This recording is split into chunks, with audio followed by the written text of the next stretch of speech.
IVM.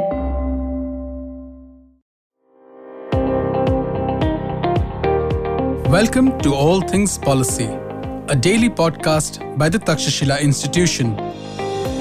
We are a bunch of policy nerds based in Bengaluru, and we like bringing fresh perspectives to Indian affairs and Indian perspectives to global affairs. So grab a cup of coffee, sit back, and join us for today's chat. Hello and welcome to All Things Policy. I'm Aditya Pareek. The rise of China is an unavoidable topic in contemporary strategic discourse. We often discuss China on the show and track important milestones in China's growth as a competitor to India and the Chinese Communist Party's approach to contemporary issues. This year, on July 1st, the CCP will mark its centenary. Leading up to this, there has been significant propaganda through the air around the occasion. To discuss the recent course of Chinese polity and the internal culture of the CCP, I have with me today Manoj Kewalramani. Manoj is the chair of Takshashila's Indo-Pacific program, and he also heads our China Studies program. Welcome, Manoj. Thanks, Aditya. To our listeners, Manoj also brings out a weekly one-of-its-kind newsletter, Eye on China, which I highly recommend. He also writes a daily blog covering the People's Daily. We will link both of them in the description.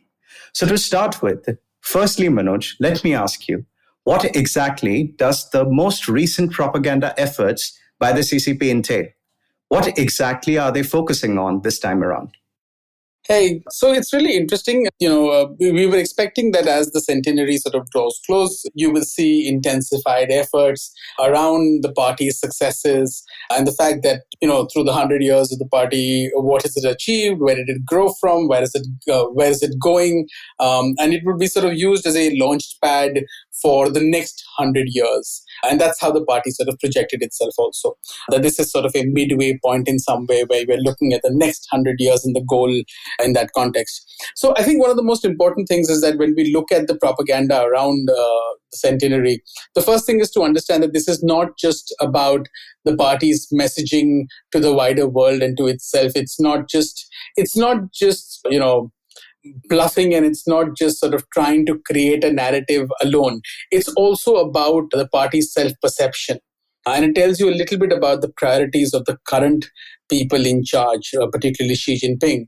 So I think that's the most important thing to keep in mind when we approach this propaganda, campaign that's currently going on. What's happened is that starting from January this year, there's been a blitz of activity, not just in official documents and papers like the People's Daily, but also on the ground. And that's sort of the objective, is that you start from a narrative setting in terms of your major dailies and publications, but also through different government organs across society, through cultural activities, through sort of tourism, through books, through television. There's an entire sort of sweep of activities which is focusing on the centenary and focusing on the evolution of the party.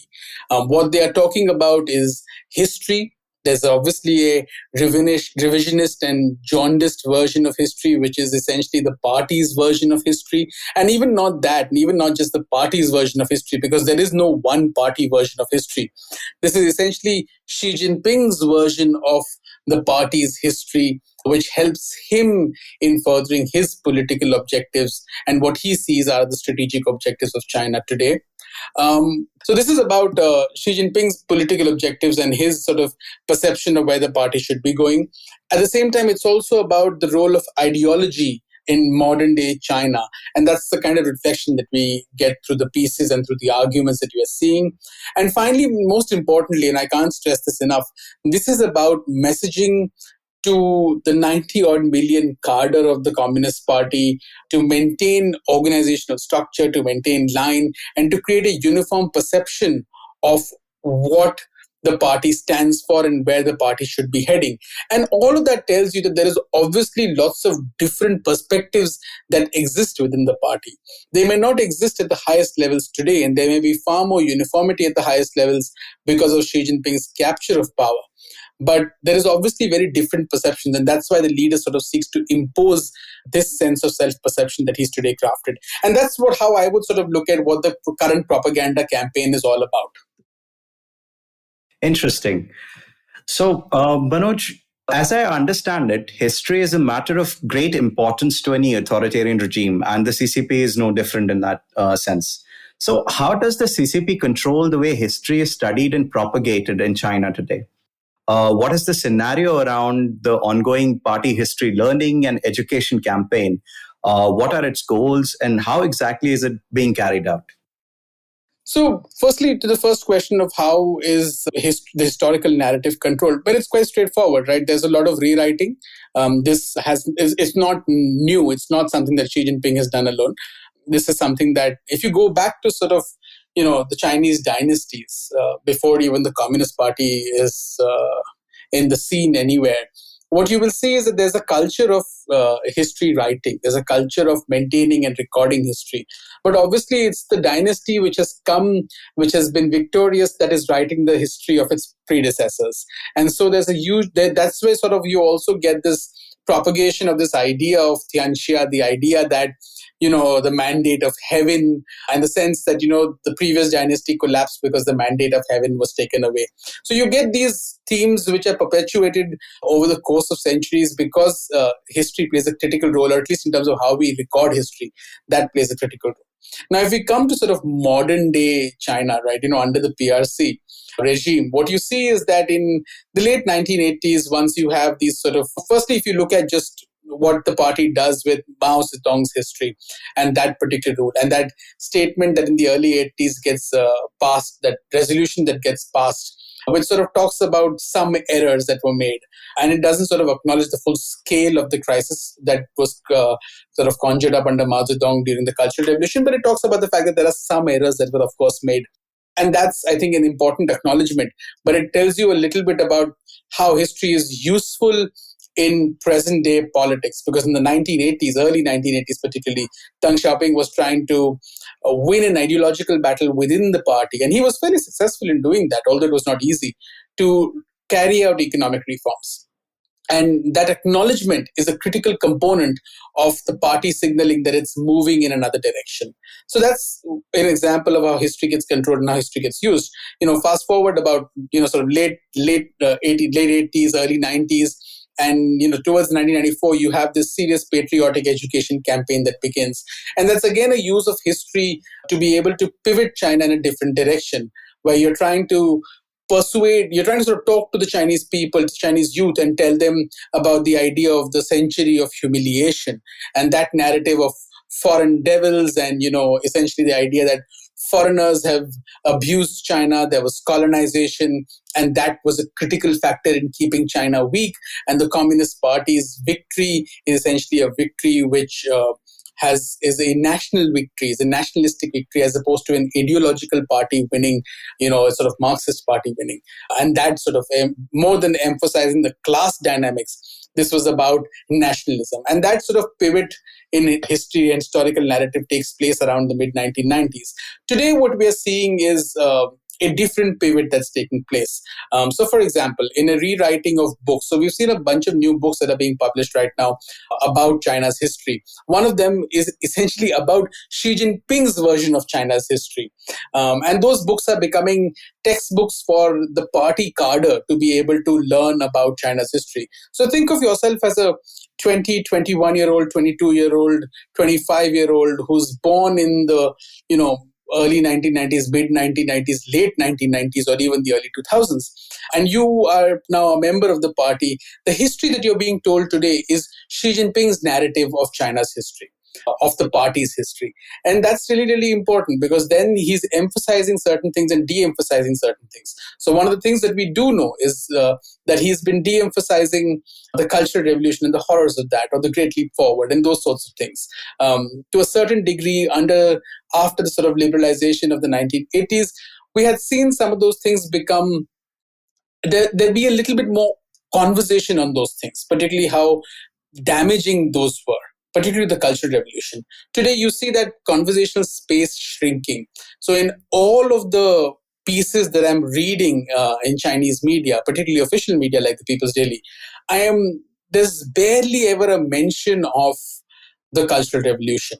The only sort of passing mention that you may get to it is in the context of left errors and keeping away from left errors. And that's how Deng Xiaoping sort of, his recognition of that was useful because it allowed reform and opening up to happen. And that recognition also tells you a little bit about Xi Jinping's current priorities. He wants China to not move to the extreme left. Yet he wants to sort of obviously not highlight the horrors of the Cultural Revolution because there is so much similarity with regard to his centralization of power and the cult of personality around him. And the fact that he's gone back from the political reforms that Deng Xiaoping had initiated. And again, those were instrumental. That did not mean that Deng was not a party man and didn't believe in the primacy of the party. These today she believes are instrumental while believing that the party is still central to everything that he does. So it tells you a little bit about how history gets used, how history gets, cajoled into directions that the party and the leadership at that point of time wanted to. So that's essentially how history gets studied and propagated a little bit. In terms of what's happening with the current program, like I said, there is a bunch of propaganda pieces. In late January, the People's Daily started a series of pieces about, the new struggle of the party and sort of where it has come from. This talked about key highlights across the party's history. So it talked about a range of different issues. And it talked about the post-Qing turmoil in China. It talked about where the party originated from. It talked about how, there was so many different attempts made of governance systems. There was a republican system, there were other systems that were tried, there was a certain kind of democracy that was tried, and none of it really worked. And at the end of the day, the Communist Party's system that it brought into being, which eventually morphed and evolved into the socialism with Chinese characteristics, how that has worked. And how that's therefore is sort of a historical choice that has been made over time. And those pieces then talk about sort of different things. Right? They talk about, the revolutionary zeal of the early folks and the heroes and the martyrs who fought not just old world feudalism, but also the Kuomintang, also the Japanese, and led to sort of quote unquote liberation. Then they talk about the Korean War, and they talk about sort of events thereafter. And the whole idea is to present this narrative of, this unitary linear progression from China's weakness under the Qing to foreign sort of invasion and colonialism to failure of domestic systems to the Communist Party being this sort of beacon of hope, then struggling through these horrendous times to then achieving statehood and to then sort of progressing with this sort of uniform strategic vision of, standing up, growing rich, and now becoming strong, which again, history is far more messy, but that's how it's presented. And the propagation, like I said, is through programs in different state institutions. So each institution of the party and the state are currently carrying a party education and learning drive. Even in private institutions, this has been attempted. In local, like I said, there are tourism sites. There is special promotion of red tourism. There's a popularization of heroes and martyrs. So every day for the last couple of weeks, at least, the People's Daily has been publishing 2 stories of revolutionary martyrs and talking about them. In the last week, I've read a story about Mao Zedong's first son who died in the Korean War. But then you go back to the early 1900s and go down that entire route. So they're doing that. So highlighting outstanding heroes. They're talking about, how different areas which were previously, red zones, which were zones of the basis for the Communist Party, have today evolved into these developed territories and things like that. So there's a whole bunch of things. But the emphasis of all of that is that Xi Jinping's historical narrative needs to be imbibed. This is a political responsibility for all cadres of the party and the state. I agree, Manoj. So it's really something that to Dr. Sun Yat-sen and the Kuomintang hasn't exactly been written out of history in today's PRC. So let's shift gears a bit. And coming to your newsletter, Manoj, so in Eye on China, in recent editions, you've been writing about a new series of columns talking about Xi Jinping's red footprint, so to say. the importance of red inheritance and the passing of the red gene. What do these refer to exactly? And what does the emphasis on redness in general tells us about the role of ideology in China today? Yeah, I think this started a week or so ago, and I think it's really interesting the use of the word red here. Firstly, the idea of the red gene. I mean, it's really fascinating that they use that terminology with the notion that genes essentially refer to something which is far more organic and natural. So you're essentially saying that there is something inherently genetic about this idea of China being, or people being sort of red in some way, or being Marxist, or being rooted to that ideology of Marxism and socialism, which obviously is very modern. It has nothing to do with the broader history of China, which, like the Communist Party itself will tell you, is 5,000 odd years old. So I think that's the first thing that we need to keep in mind, that this is in some way the use of this language of biology tells you about a far more deeper agenda than just superficial propaganda.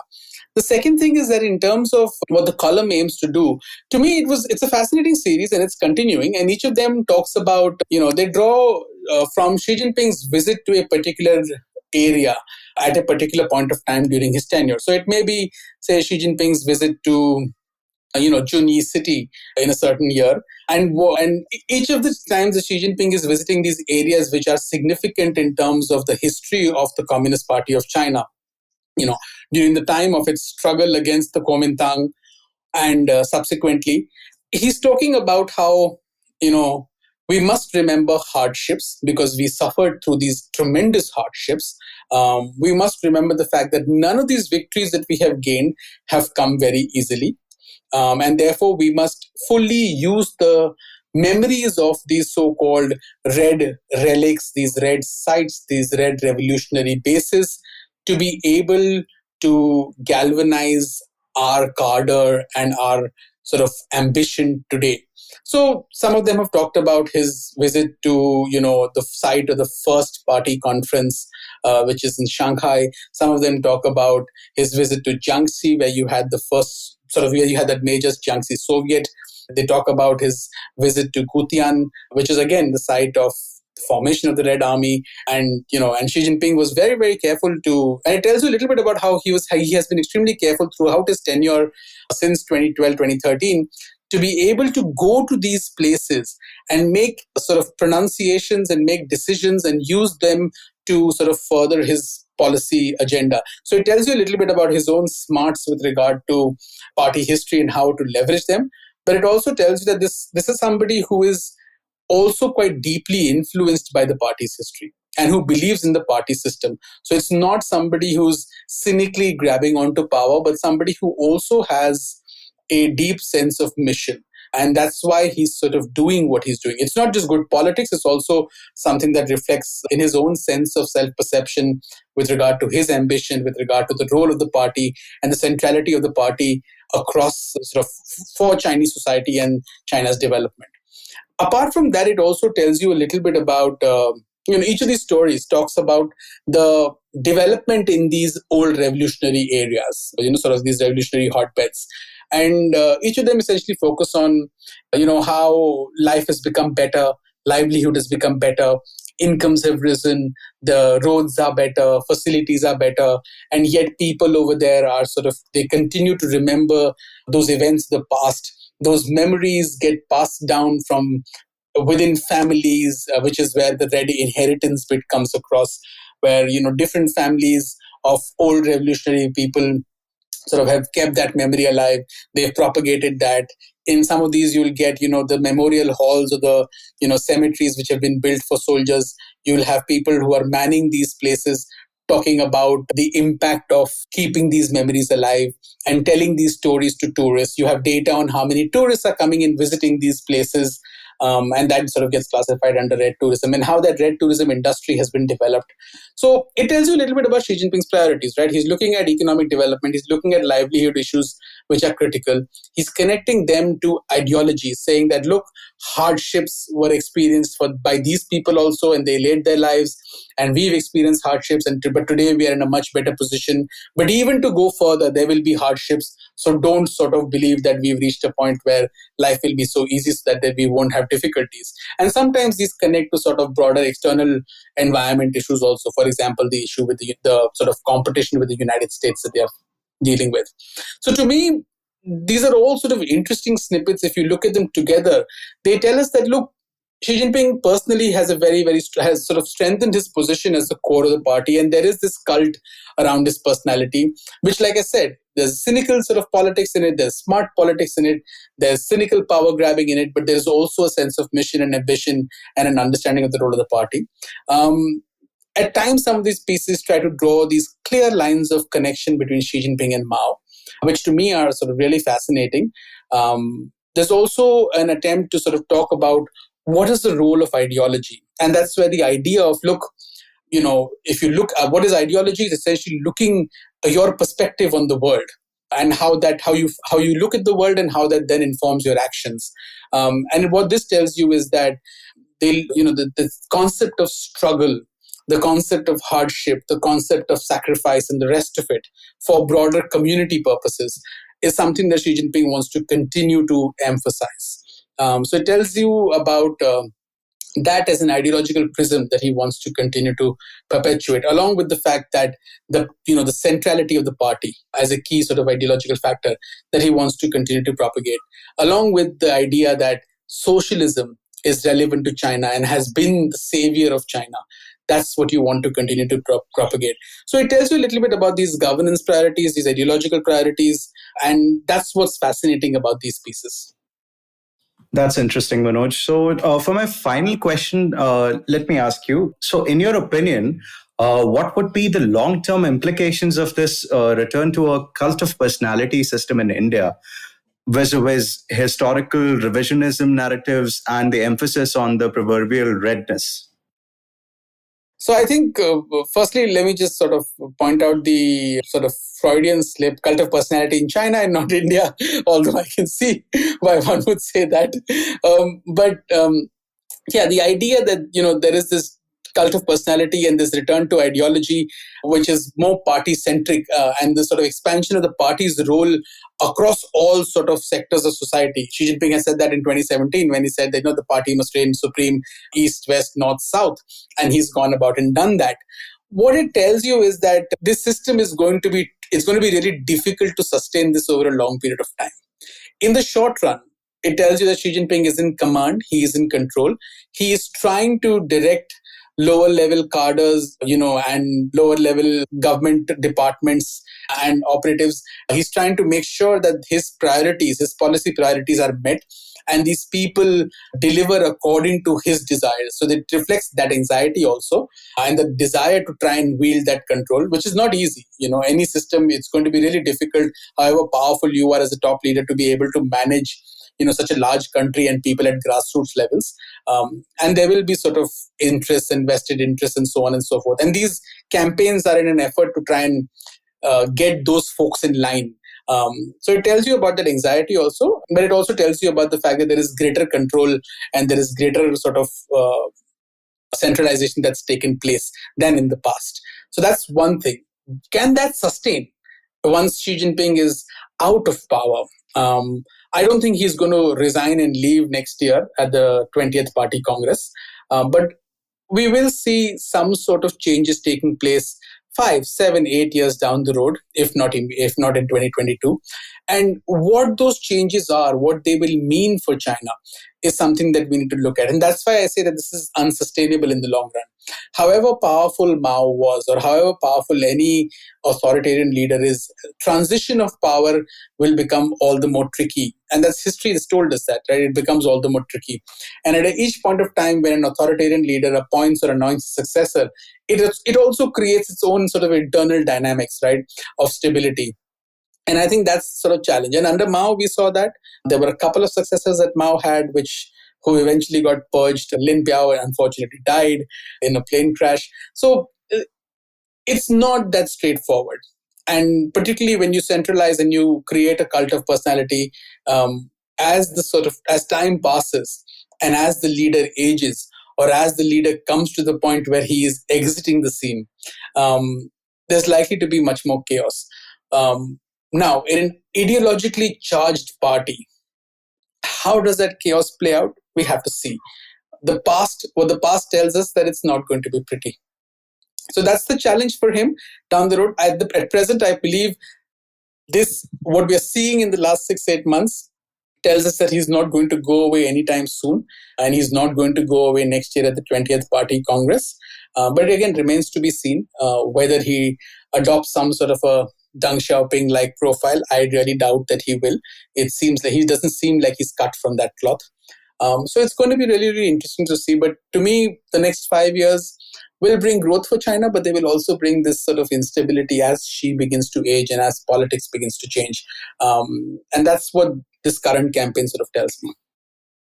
Indeed. And Manoj, today's conversation reminded me of a book that's been on my reading list for a bit now. It was published in 2019 and it's called China's New Red Guards, The Return of Radicalism and the Rebirth of Mao Zedong. So the book is by Jude, Blanchette, I think. Yeah, it's a fascinating book. It's an excellent book. I recommend. So if for anybody who wants to understand how to watch domestic politics in China and what do you watch for, and the fact that there is tremendous amount of politics in China in the Communist Party, Jude Blanchette's book and Ambassador Vijay Gokhale's latest book on the Tiananmen Square are really, to me, those are like really instructive guides as to what do you look for and how do you read the trends that are taking place. And I sort of recommend both of them. Thanks for those recommendations, Manoj. And on that note, folks, we'll call it a wrap. Do tune in again tomorrow for All Things Policy. Thanks. If you liked our show, don't forget to check out other interesting podcasts on the IVM network. You can tune into them on the IVM Podcast app, ivmpodcast.com, or wherever you listen to your podcasts. You can also follow IVM on social media. The handle is @IVM Podcasts on Twitter, Facebook, and Instagram. And hey, if you'd like to dive into Takshashila's research on technology, strategy, and economic affairs, check us out at our Twitter handle @TakshashilaINST or our website takshashila.org.in. I hope you enjoyed that show. If you aren't following us on social media, please do. We're IVM Podcasts on Twitter, Facebook, and Instagram. We'd like to thank the sponsors on the network this week, Cred, PayPal, and Siet. Thank you. We really do appreciate the support. So this week on Cyrus Says was great. We had Meghna joining us on Cock and Bull, Tanveer Taj and Priyanka Jena talking about pets. Huma Qureshi talks about her new television show and her life in Bollywood. And to celebrate 700 episodes on Cyrus Says, we had a number of his previous producers come on board and reminisce. Tune into This Round Is On Me, where Gauri Devi Dayal was joined by Samir Sheth and Yash Panage. These are the guys who started Bombay Canteen, O Pedro, and a number of other restaurants. Really great conversation they had with Gauri. On The Habit Coach, Ashton Doctor tells us about nourishing creativity and the importance of losing and some micro-habits to counter overthinking. On their 75th episode, Ritasha and Rayushi talk to Naveen Richards. On The Note with Monica Nayat, she speaks with Komal Nahata to talk about the business of Bollywood, lockdown losses, piracy issues, and experiments being done to keep it going. On Advertising is Dead, Varun is joined by Guru Bhatt, VP of Customer Success Platform for PayPal India, to talk about how the digital money landscape and the fintech ecosystem has fundamentally altered the world. We also have Thalarate, our Kannada podcast, hosts Ganesh and Pawan discuss video games, and Sivakamyam Sabatam, the Tamil show where Kavita Jiva sheds light in another story about the bravery and excellence in the governance of the Pallava dynasty. And with that, I hope to see you again next week. Namaskar, dear friends. My name is Ashish Vidyarthi. Life, as you know, is a journey. And you and I, travelers, how can we celebrate this travel? I have a podcast for you, Begin the Journey.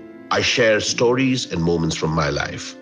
Do tune in every Monday and Thursday to listen to my podcast on the IVM Podcast website, app, or wherever you get your podcasts from. Cheers.